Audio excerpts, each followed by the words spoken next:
Come in. Welcome. I'm E.G. Marshall.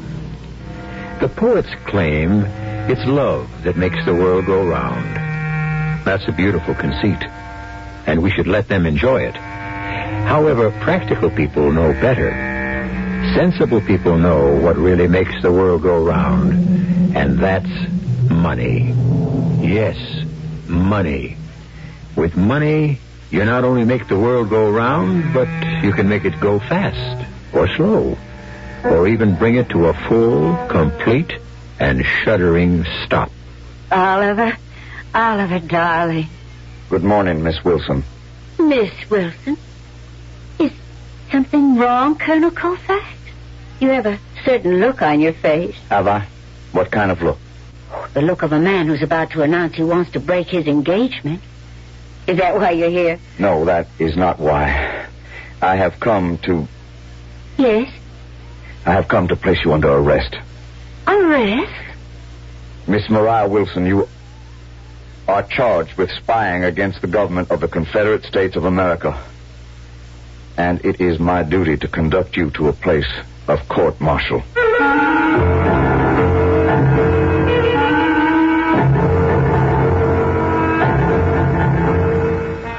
Our mystery drama, Solid Gold Soldiers, was written especially for the Mystery Theater by Sam Dan and stars Michael Wager and E.V. Juster. It is sponsored in part by Buick Motor Division. I'll be back shortly with Act One.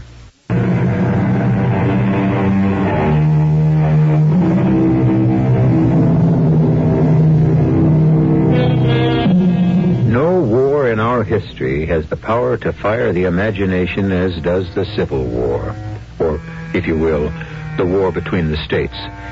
Obviously, that's because it was our very own war. It belonged to us and to nobody else. Professional and amateur historians keep fighting and refighting it constantly. If Grant had done this, or if Lee had done that, or if Longstreet or Jackson or Hood had only done something else. We're obsessed with the battles, the great bloody battles, Donelson, Vicksburg, Gettysburg, the Wilderness. But there were greater, more important, more decisive battles than these. Battles in which not one drop of blood was shed. Battles which did not occur on the open field. We're in Charleston, South Carolina. It is the beginning of the year 1863. Mr. Burton, please be seated. Thank you. Devilish weather out there, Colonel Colfax. In here, too. I admit, sir, it is a bit warm. Warm, you say? I have no fear of the fires of Hades after sampling the heat of your fair city, sir. It does take getting used to.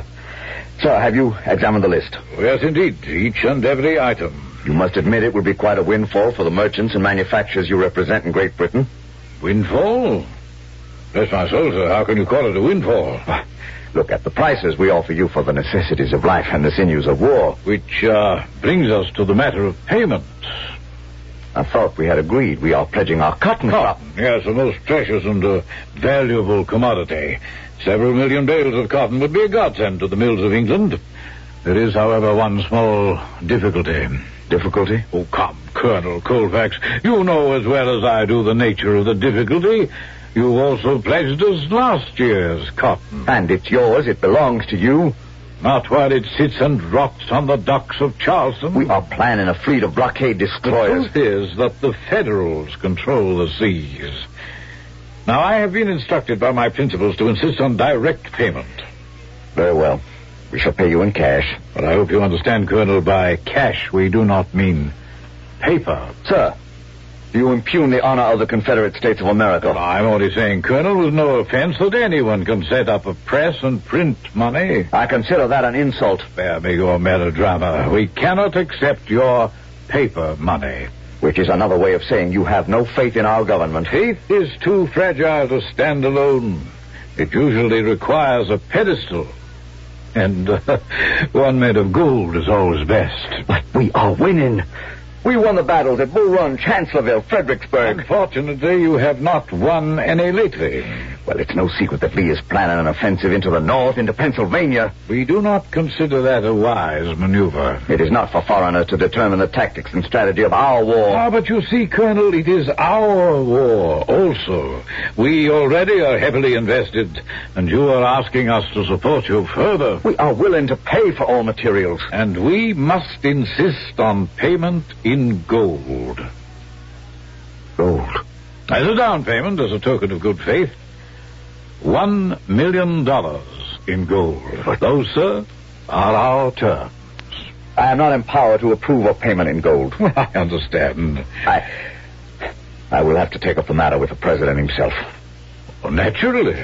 I have at my disposal a steam-powered blockade runner, easily the fastest ship afloat. We can load her with the gold at night, steal out of the harbor, and be in London 12 days from now. Your merchandise can be delivered here some 20 days later. In 1 month, sir, you will have arms, ammunition, equipment, and supplies for an entire army corps. I see.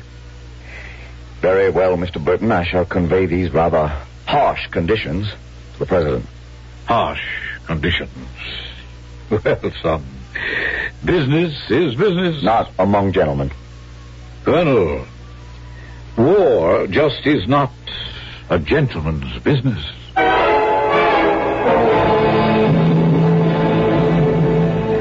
Those are the terms, Mr. President. In return for the gold, we are to receive all the items on the list. Yes, sir. We give Mr. Burton the money. He delivers it to England on his blockade runner. And then he has other blockade runners to bring us the equipment. Yes, sir. That's how we've been dealing with the British since the war began.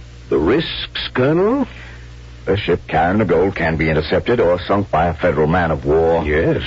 And even if the gold is delivered to England, the ships carrying the cargo to us may be unable to run the blockade. In other words, the ordinary risks, Colonel. Yes, Mr. President. And what is your feeling in this matter? If we have the gold, I say let's do it. Why? Do we have a choice? The Federals have 10 factories to our 1. Sooner or later, we must be overwhelmed by their superior equipment. We must win the war now or lose it forever. But we are winning, aren't we, Colonel? No, sir. We mauled the Federals here in the east, but they have already driven us from the west. Is that how you see it? Our only hope is General Lee's planned invasion of Pennsylvania. As it stands now, it will fail. Why, Colonel? He hasn't enough men. But they're picked troops, the best soldiers in the world, experienced veterans. Their morale is splendid. Yes, they're straining at the leash and they'll make short work of the Yankees. I've heard all that kind of talk, sir. But Lee will have to suffer terrible casualties. We need another 20,000 men. Yes, you're right. Of course you're right, Colonel. At the crucial point, success will depend on a fresh, well-equipped reserve. Without it, Lee is lost. $1 million in gold can buy us that reserve army corps. And they will turn the tide of the war. But do we have $1 million in gold? We'll raise it. We'll raise it somehow. Tell Mr. Burton we agree to his terms.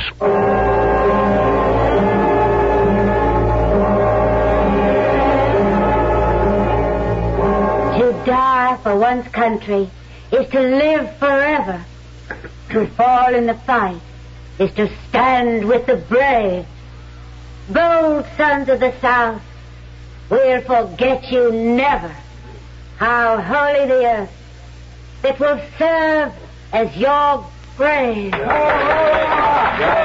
ladies and gentlemen, your attention, please. Your attention, please. Thank you. Thank you. Miss Mariah Wilson, surely the foremost actress on the stage today. Thank you for your inspired recitation.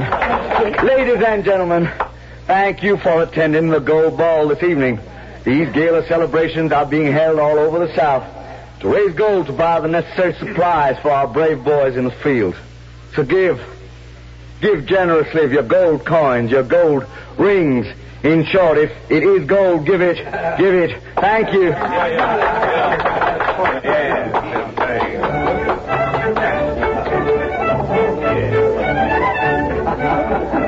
Why, Thank you, Miss Wilson. Thank you so much for being with us this evening. Oh, my pleasure, Colonel. I've always gone to the theater to watch you, ma'am. I think you are a great artiste. Thank you, Colonel. I understand you're a strong partisan of the Confederate cause. As an actress, I am partial to romance. And there simply is no romance in the North. It's so cold and so businesslike. Is it true, what everyone says, that General Lee is actually going to invade the North? I shouldn't have asked that. I'm sure it's a military secret. Well, it's hardly a secret, Miss Wilson. Well, good evening, Colonel. Ah, Mr. Burton. A most successful affair, sir. Miss Wilson, may I present Mr. Alexander Burton? Ah, your servant, ma'am. How do you do? I have heard so much about you, Miss Wilson. In a very real sense, it might be said that this gala is being held for Mr. Burton. Indeed. Yes, Mr. Burton is the agent for the English Combined that will furnish us with the necessary supplies and equipment. Oh, well, then he deserves some very special treatment. It can be said that with Mr. Burton rests the fate of our country. Oh, now, sir, really. You mustn't make me all that important. Mr. Burton shall conduct the gold to England. May the heavens protect you and us, Mr. Burton. Thank you, ma'am. What a wonderful night this is. I have a feeling that victory is in the air. Victory and peace. Now, I would like to drink to that. And I would like to dance to that. May I have the pleasure, Miss Wilson?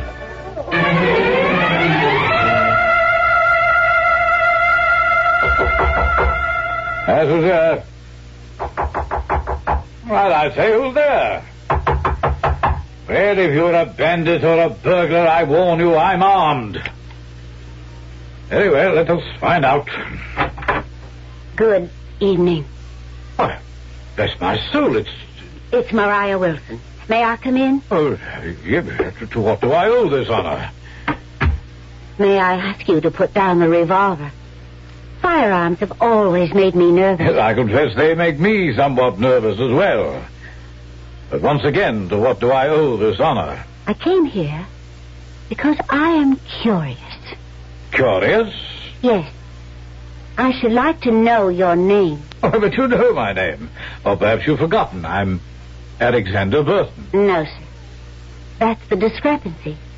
You are not Alexander Burton, agent for the Great Britain Commercial and Manufacturing Group. Now, my dear young lady, how can you possibly say that? Well, I have two reasons. First, you're not an Englishman. Oh, your accent sounds authentic, but it's a stage accent and not the genuine article. Second, I know Alexander Burton.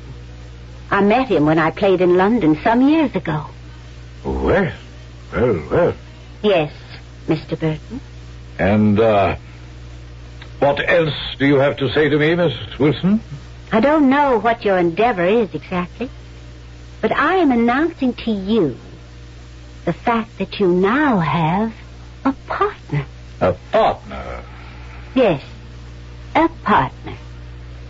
A silent partner. A silent partner. And also a dead partner. You're a very rash young woman, Miss Wilson. And I'm afraid it must cost you your life.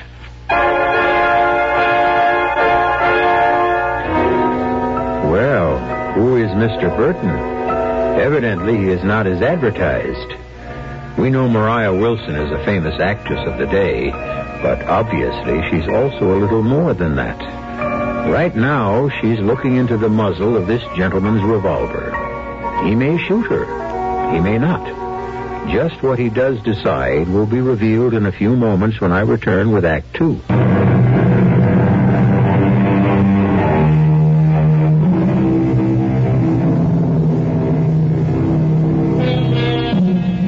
In time of war, all other things being equal, a rich army will usually beat a poor army. An army travels on its stomach, which means it needs food. And it also travels on its feet, which means it needs shoes. And it needs a great many other things, too. And these are things only money can buy. The Confederate States is raising what was, for those days, a huge sum of gold. But where is it going? Now, Mr. Burton. You see, I still call you Mr. Burton. You know you can't kill me. Why not? Before I came here, I made my plans known to a friend. And if anything should occur, that friend will notify the proper authorities. You're bluffing. Call it. Pull the trigger. Well, bless us all, you are a spunky young woman. and now, Mr. Burton, how did you achieve your present position? Oh, that. Well, it was a succession of events. I happened to be in Liverpool on business. What sort of business? Oh, whatever sort of business might come up. I see. And, it was late at night, and I was returning to my lodgings when I saw a well-dressed man walking up the street. Suddenly, two mean-looking fellows jumped on him and started to beat him. They were thieves, of course, who were after his money. Well, each to his own trade, I always say. I had no mind to interfere. But they happened to see me and became frightened, and they just ran away. Oh. I've said it, sir. Now, just lie easy. Steady, I'll call for help. And I'll get you... My head. Yes, they did strike you a nasty blow or two. I must get back to the ship. No.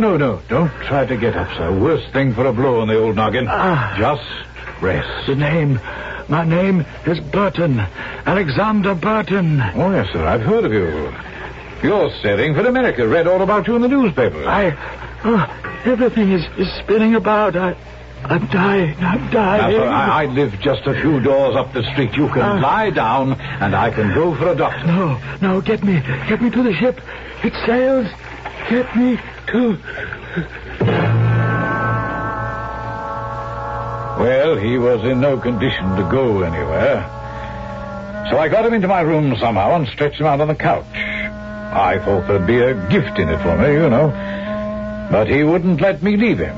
He clutched my hand and refused to let go. He just kept talking to me. He was delirious. I'm going there, representing my clients. I'll drive the biggest bargain in history. I'll make them pay in gold.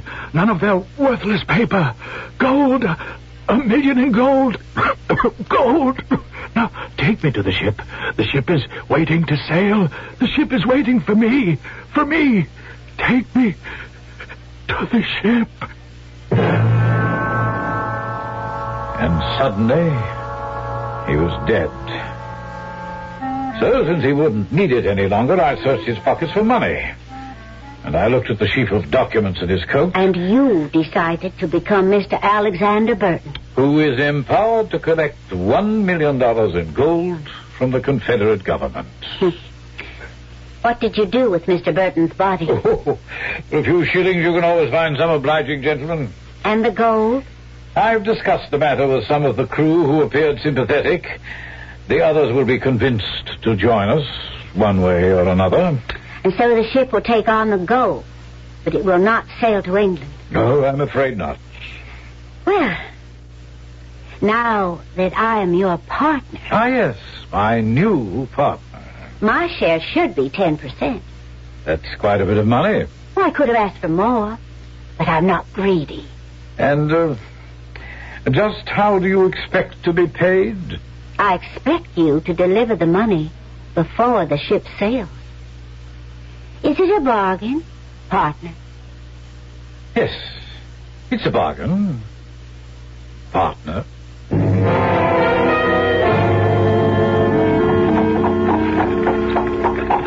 Miss Wilson, I haven't really had a chance to thank you for your efforts last night. Come now, Colonel. I did very little. That's not true. Your very presence cast a golden glow over the evening. Why, Colonel, how poetic. Do you actually write poetry? I believe every man speaks poetry when he's properly inspired, and I have found my inspiration. Really? Miss Wilson, may I call you Mariah? Please. Mariah, I have never been very good with words. I think you're doing very well. Thank you, ma'am, but action is more my style, and Well, Miss Wilson, Mariah, there is something I must tell you. For the first time in my life, I have met a woman to whom I would offer my heart and my hand. Colonel. I mean, you can't call a man Colonel after he says something like that. I don't even know your first name. It's Oliver. Oliver. Yes, I could give you my heart and my life. But here now, they are not mine to offer. They belong to my country. I understand, Oliver. But may I dare to hope that one day when this terrible war will be over. Yes, Colonel.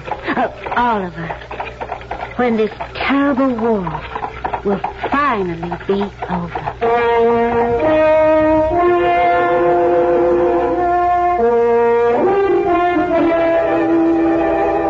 Well, Mr. Stryker, what news do you have for me? Well, all in all, the news is pretty good. What is it?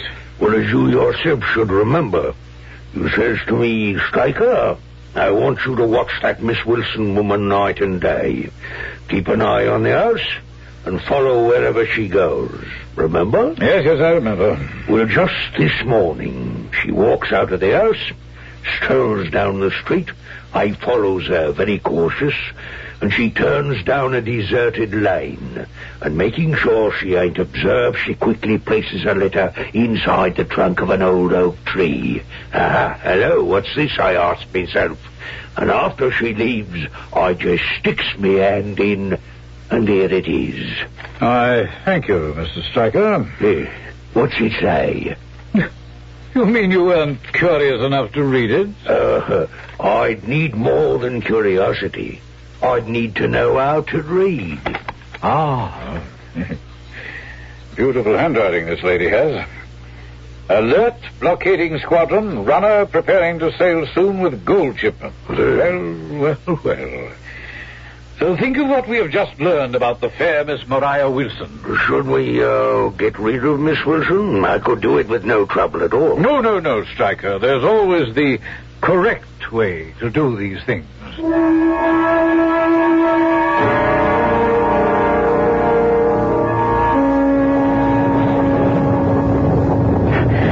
Mr. Burton, I must apologize for one of our sudden southern storms. Terrible weather, isn't it? But I am happy to report everything seems to be going smoothly. We should have all the gold, and you can be ready to sail within a week. Oh, well, that is splendid.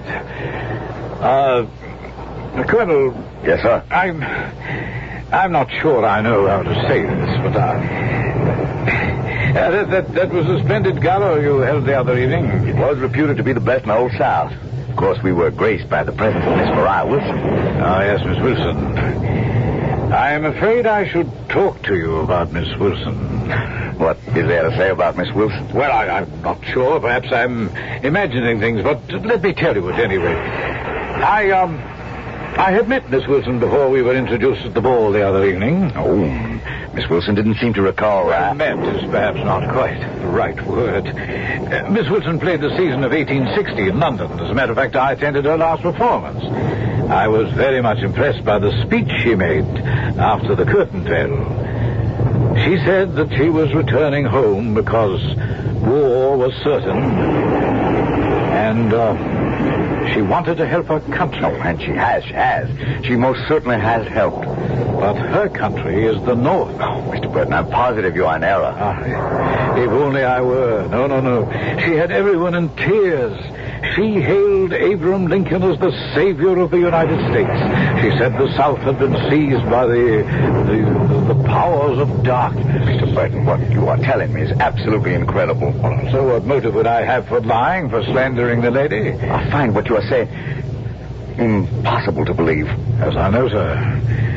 That's because you were in love with the lady. Sir. If you were not in love with the lady, would it be possible? Well, I feel that I know Miss Wilson, that she cannot be what you say she is. Colonel, I know your feelings, but would you trust the fate of your country on them? So Colonel, certain things are difficult to... I felt it my duty to present you with a piece of information. The fact that she may have made such a speech on the eve of the war, that does not mean it expressed her true feelings. Oh, the speech sounded quite true to me. Those feelings may have changed when she came home and became convinced of the justice of the Southern cause. Would your feelings toward your country ever change, Colonel? Well, there's one way to find out. We will search her house.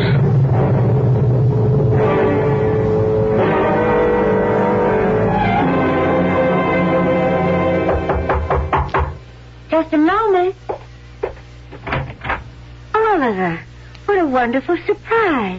Come in. I was hoping you'd come calling on me. Were you, Miss Wilson? Miss Wilson. Was something wrong, Colonel? Mariah, confess.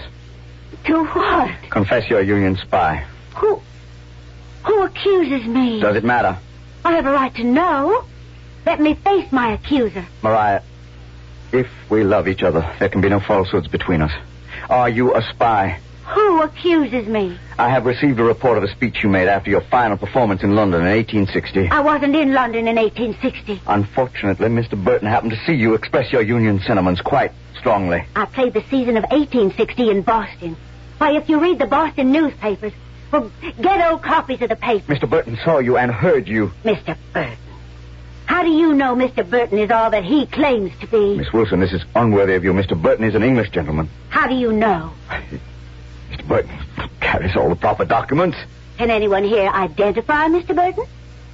Well, can they? Do you intend to give a man whom nobody knows $1 million in gold and let him sail away with it? Do you? Confess, Mariah, please. And I shall find a way to spare your life. If I can, Please, Mariah, do not make it more difficult for me. Why do you insist I am a spy? This letter. It's in your handwritten script. Where did you find that? We searched your house. Oh. Alert blockading squadron. Runner prepared to sail soon with gold shipment. I see. And you are a spy. It was the best way I could serve my country. I understand. Now? Now I am forced to place you under arrest. Well, may I ask a favor, Colonel? Of course. May I be permitted to change my costume for the occasion? I should wear black. Oh, very well, Miss Wilson. Thank you. I shall not keep you waiting. Miss Wilson! Miss Wilson! Miss Wilson! Miss Wilson! Gone. How could you let her get away, Lieutenant? But she didn't get away, Colonel. She is gone. Well, my man had all four sides of the house surrounded. All the windows were under observation, and the back door, she didn't come out of the house. You mean no one came out of that house? Well, that's right, sir. No one. No one at all? Well, no one except... Yes, who? An old slave woman. No one except an old slave woman. Where did she go? Where did she go? Yes, where did she go? Quickly, where did she go? I didn't notice, Colonel. Think! Well, I try, but who notices an old slave woman? Of course, you and I know very well that the old slave lady is none other than Mariah Wilson. Well, she is now deep in the heart of the enemy country, and surely a hue and cry will be raised against her. However, she does have one thing in her favor. She's an actress. She can assume various roles. She has other parts to play when I return shortly with Act 3. This is the...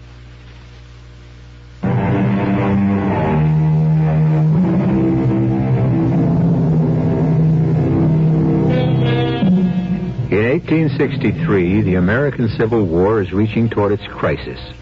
The decisive battle will be fought at Gettysburg. As one famous Confederate general put it, battles are won by those who get thar fustest with the mostest. What the South must do is get the necessary tools of war from abroad. And this costs money. And money is scarce and precious. And this is what our story has been all about. Money. Which is what most stories are really all about. No? An old slave woman trudges wearily along a dusty country road in South Carolina. She stops near an old farmhouse. The farmer is in the front yard, about to saddle his horse. Master. What is it, Grandma? You hungry? Yes, sir. Powerful hungry. You ain't from around here. Don't tell me you running away at your age. Who you belong to? I can't remember, sir. Well, go around the back to the kitchen. Tell him I says to give you something to eat. I'd be powerful obliged to you, John Stevens. Good Lord. Come into the house, quickly. We shall have to get rid of this Burton fellow. Why, John? Let him take the gold. We can have the blockade squadron capture him at sea. Look, he'll be flying a British flag, which means we can only board him inside the territorial limits. Suppose by some lucky chance he sneaks past the blockade. What if we're forced to capture him on the high seas? We have no right to board a British ship in international waters. Then we must force the rebels to use one of their own blockade runners. The problem remains how to get rid of this Burton or whatever his name is. I can do that. How? Why, just leave the details to me. I'm an actress. Oh, but that's only half the job. When they get rid of him and decide to use their own vessel, we need someone on board that ship. That will be truly impossible, Mariah. Every member of that crew will be a picked man. I could get on board that ship. You could... Oh, well, how could you possibly hope I know Colonel Oliver Colfax. I know how he feels, how he thinks. I know a way to get on board. How? They can always use a cabin boy. I'd need a little luck. But could you actually disguise yourself? I could try. They'll choose a dark night. They'll have a fast ship. They might be able to steal past the squadron, but if I can get on board with one of those new pistols that fire a bright light into the sky... Yes, a flare. A flare. Yes. It would be like a flash of daylight. The blockade squadron would see the ship immediately. They could blow it right out of the water. But, Mariah, you'll be on that ship. But, John, somebody has to make sure the Navy catches sight of that blockade runner. Somebody has to make noise or fire a flare or do something. And if that somebody has to be me, well, I can only tell you the gold must never get to England.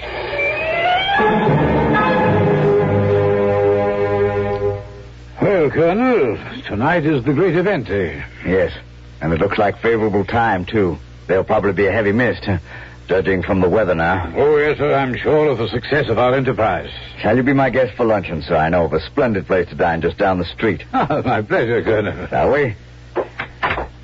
You know, I'm quite impressed with your country, Colonel. We shall be a great nation one day. We may be poor in material things, but we are rich in spirit. Which is what really matters. Henry, it's you! Henry Atkins! I beg your pardon. They said you're going to America, and I'll come looking for you. Oh, I'm afraid you're quite mistaken. Mistaken? Wouldn't I know my own husband? Would I forget a dog like you? Oh, no. Would I forget how you left me, the baby? Oh, Colonel, this is most awkward. I said I'd travel the old wide world to track you down and demand justice for what you've done to me and my child. Your child, this is a mad woman, Colonel. It is to call me mad. Listen, everybody listen. This beast here, he leaves a woman and an infant child in London, England, to starve to death. Now, calm yourself, madam. I'm Colonel Colfax. I promise you justice to you will be done. You say your name is Elizabeth Atkins, and you met Mr. Burton. He ain't Mr. Burton. He's Mr. Atkins. Henry Atkins. You're sure? I know me own husband, don't I? You have proof? What proof would I have? Except me own word. He met me and married me in the spring of 57. A year later he says to me, "Hey, the pickings must be good in America." And I give him me life savings and off he goes, promising to send for me. How did you get here? Well, after I seen that I'd been had, I left the baby with me mother and come here searching for him. How did you know to come to Charleston? Well, sir, I know the sort of gentleman he'd associate with.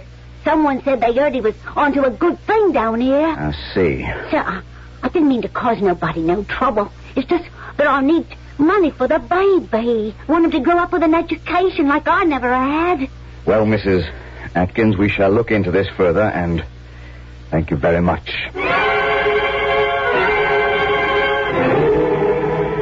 I was just barely able to rescue him from the mob, Mr. President. And the woman? Well, I questioned her, and she was quite distressed. Do you believe her story? I don't know what to believe. Where is Mr. Burton now? Under guard. It's an awkward situation, Colonel, but it can't be helped. May I suggest, sir, that someone who knows Burton, someone who has dealt with him before, should come to Charleston and settle the matter? Well, then you do suspect him, Colonel. Sir, I know this. The last preserves, the last resources of our country are being entrusted to a gentleman who may or may not be who he says he is. Well, his documents, his instructions all seem to be in perfect order. His documents may have been stolen from the real Mr. Burton. If so, the real Mr. Burton is probably dead. Ah, Breckenridge. Breckenridge has dealt with the real Mr. Burton in London. Oh, but, sir, Mr. Breckenridge is in Richmond. Well, I know. And we stand to lose valuable time. We must have the equipment within the month if it's to do General Lee any good. Mr. President, may I suggest that we ship the gold to England in one of our own vessels? We run the risk it could be captured on the high seas. We also take the risk that a British blockade runner could be boarded before it leaves the territorial waters. Yes. But once in international waters, the British flag protects her.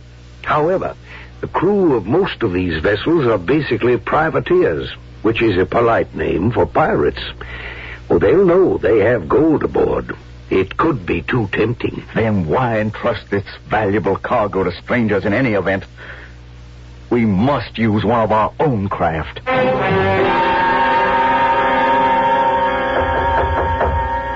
Yes, come in. Well, my lad, what can I do for you? Sir? Sir? Speak up, son. Speak up and step inside. Well? Sir, I wish to sign on the Dixie as cabin boy. Cabin boy? Why, you're too young to... I'm almost 13. What do you know about the Dixie? Well, everybody knows she's going to run the blockade tonight. What do you mean, everybody? Well, I suppose everybody does. I want to sign aboard. Oh, I'm sorry, son. You're too young. You got to take me with you. Please. I got to fight for my country. I got nowhere to go. Well, we'll find a place for you with some kind-hearted people here in the city. My place is fighting for my country. My place is on the Dixie. But the Dixie's a ship of war. I'm good at fetching, at carrying. I do as I'm told. Oh, please. I'll be a good sailor.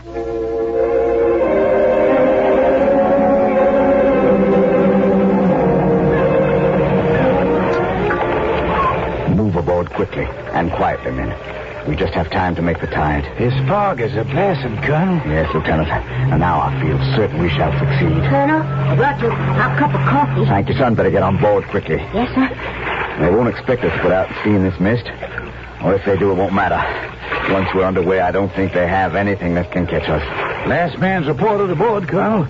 We're ready to make way. Very good, Lieutenant. Gather the crew up forward.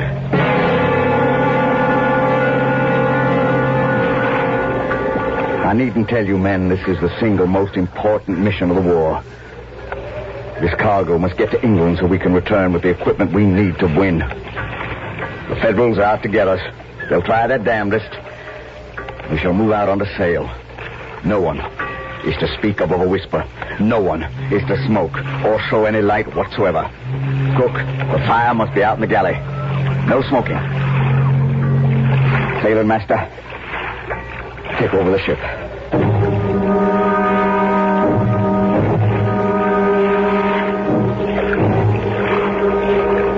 The fog is lifting, sir. That's all right. There's no moon. Well, I'll feel better out on the open sea where there's more room to maneuver. Tell the sailing master to change over to steam power as soon as he thinks it's safe. We need the speed. Yes, sir. Good evening, Colonel. Well, son, what are you doing up here? Cook sent me upstairs to find out what you want for your dinner. My compliments to the cook. Word from the lookout up forward, sir. He thinks he sees a ship off in the distance. It could be a Union steam frigate. They could throw us out of the water. Pass the word. All about the ship. Quiet. Absolute quiet. No one is to move. No one is to breathe. Yes, sir. Quiet, man. You see that ship, son? The ship? The Union battleship. No. No, sir. There in the darkness. Dead ahead. I don't see. That big black shape, that's the Union ship. Well, she's moving away. Yeah, that's right. She don't see us. What luck. What enchanted luck. She just happens not to see us. She's moving off. And in a minute, we'll be lost to sight. How can she not see us? Mad at sea, it's hard. Just one more minute. Give us one more minute, and we'll be lost in the darkness. One more minute. Oh, she's starting to disappear. Just a half a minute more. No! What are you doing? The rebel boat is here! After that boy, after him! Stop! Don't let him fire that pistol! Don't! Where's that boy? Why, he jumped overboard, sir. The Yankee ship has seen us. He's fine. Let's make a run for it!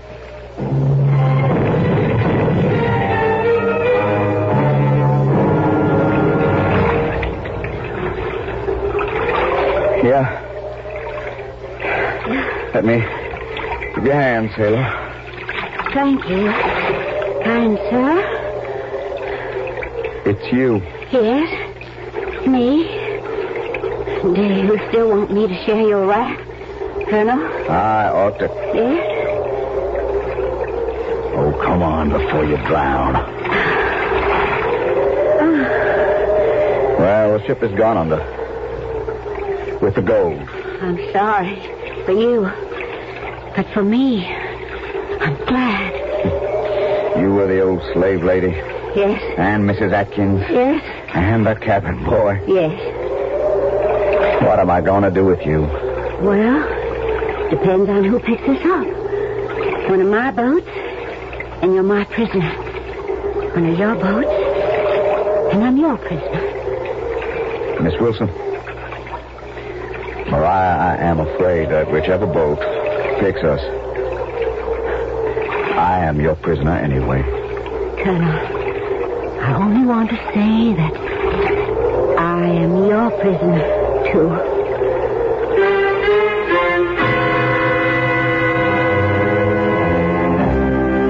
They were picked up by a French merchant ship en route to India via the Cape. The captain was happy to marry them, and by the time they could return to America, the war was over. Would that the rest of the country could have learned from them and become reconciled as quickly. All you need do is reconcile yourself to a short wait, and then I shall return.